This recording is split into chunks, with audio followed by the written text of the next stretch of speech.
Of course, there was tension. But when I started the meeting, siyempre, I apologized for my actions. There was a lapse of judgment.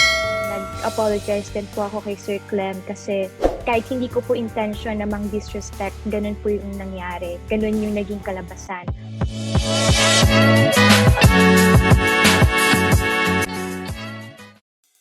All is well na sa pagitan ng dalawang artist na sangkot sa mainit na issue nitong nagdaang linggo na sina Francine Diaz at bandang Orange and Lemons.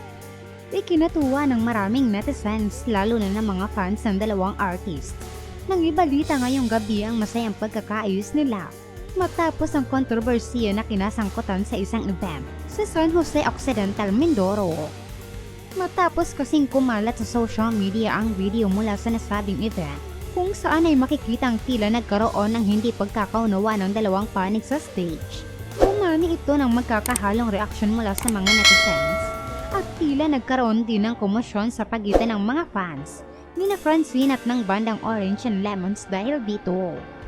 Gayunpaman, makalipas ang ilang araw ay nagkaayos ng dalawang panig nang ipakita sa TV Patrol at ni MJ Felipe kung paano nagkaayos ang dalawa.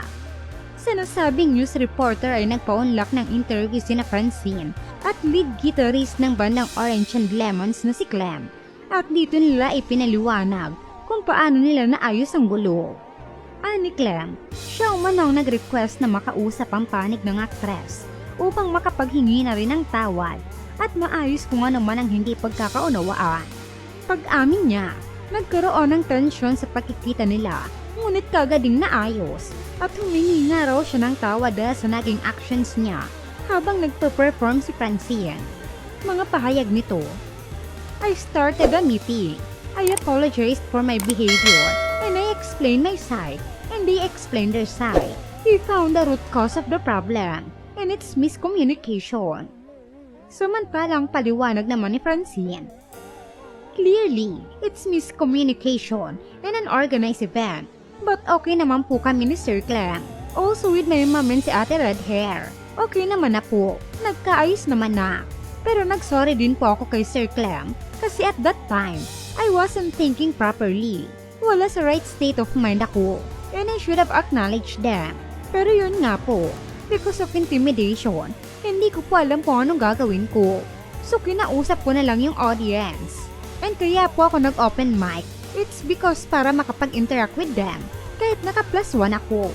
But I hope, ito na yung closure para sa lahat. Kasi okay naman na po sa amin. Nag-apologize din po ako kay Sir Clem, kasi kahit hindi ko po intention na mang-disrespect, ganun po yung naging kalabasan. But nagkaintindihan naman na po kami, and we're okay na po.